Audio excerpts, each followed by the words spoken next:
of all the financial titans and philanthropists of the 20th century, none are more complex or mysterious than George Soros. Like Carnegie, J.P. Morgan, and the Rockefellers, he amassed billions through ruthless business decisions, but now George Soros is worried. He thinks the global economy is coming apart at the seams and that the world needs to be protected from people like George Soros. Right now, his Quantum Group hedge fund moves $14 billion of rich investors' money around the world every day, looking for profits and answering to no one. Soros makes huge bets on whole countries and economies. Last year, when he saw cracks in the Asia boom, he began selling the currency in Thailand. Traders in Hong Kong followed suit, triggering a financial crisis that plunged much of Asia into a depression. In the last 2 years, you've been blamed for financial collapse in Thailand, Malaysia, Indonesia, Japan, and Russia. All of the above. All of the above. Yes. Are you that powerful? No, I think there's a great misunderstanding. The Prime Minister of Malaysia said that the region spent 40 years trying to build up its economy, and along comes a moron like Soros with a lot of money, and it's all over. He called you a criminal. It's easier for him to blame an outside force than to admit that they were mismanaging their economy and their currency. The French finance minister talked about hanging speculators from lampposts. I think that I've been blamed for everything. I am basically there to make money. I cannot and do not look at the social consequences of what I do. Last month, he brought the First Lady with him for a look at some of the projects his foundation is funding. This is Mr. George Soros. Part of the reason he is so rich is that the Soros hedge funds operate offshore in the Netherlands Antilles to avoid scrutiny by the Securities and Exchange Commission. So even while Soros tells Congress and the Treasury that hedge funds must be regulated to stop the global crisis, he's avoiding the rules.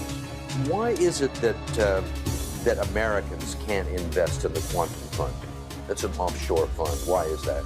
Because the fund is not registered with the Securities and Exchange Commission.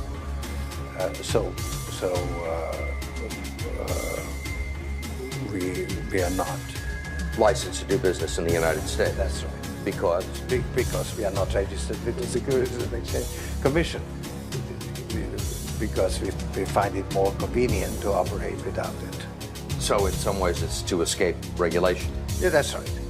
Possible first lines for Monica Lewinsky's new book. You all know the drill. We've been through this before. Number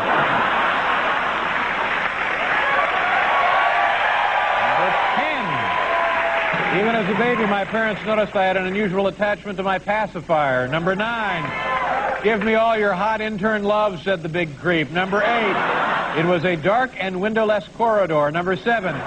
Dear Penthouse, I never thought I'd be writing one of these letters. Number 6. I knew someday I'd go down in history. Number 5.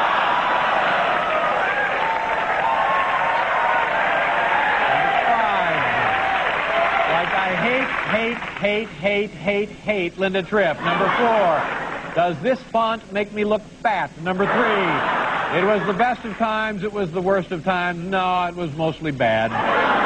Number 2, by the time you read this, I'll be on to my next president. And the number 1 possible first line for Monica Lewinsky's new book, Me and My Big Mouth. How are you going to vote on impeachment?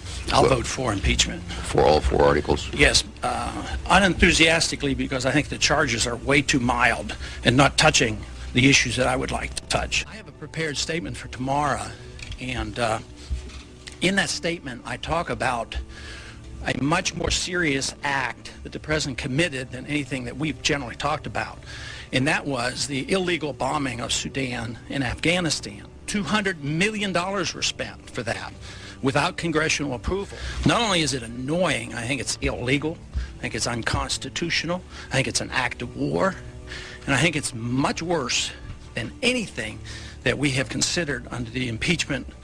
There's been a lot of talk about the Constitution in the last several weeks, in the last several months. A lot of people holding up the Constitution. But I'd like them to read the Constitution, everybody here in this Congress, to read the Constitution about committing acts of war. There's no threat. We're going to do more harm by doing this.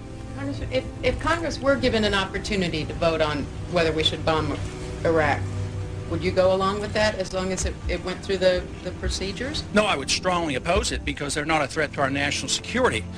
Iraq has a third-rate army. They have no ability to wage war. Our policies are deliberately destroying the country. They can't feed their children. They're not allowed to have medication. There was a story in today's paper where one of our private charity groups was being fined because they were trying to get medicines into the Iraqi people.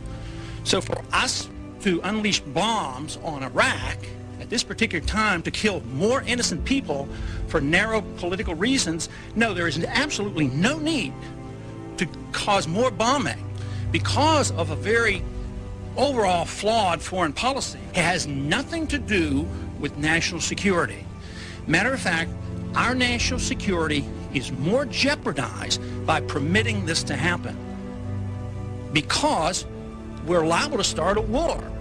We're liable to have our military men killed. We're liable to have more attacks on us by terrorists. We're liable to have more attacks on us by terrorists.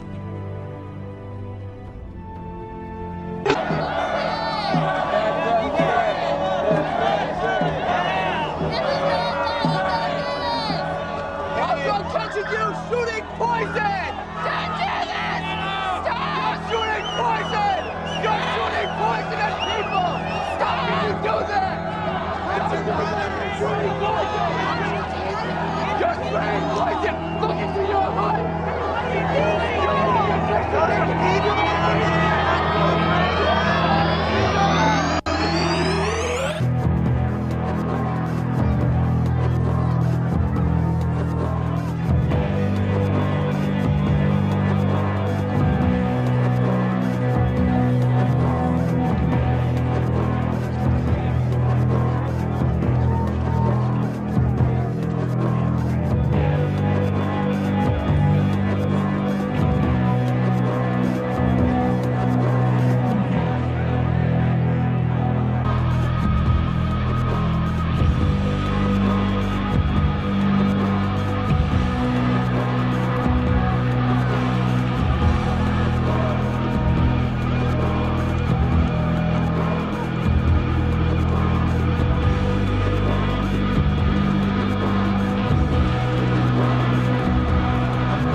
Riding in circles, thinking in circles, circles, circles.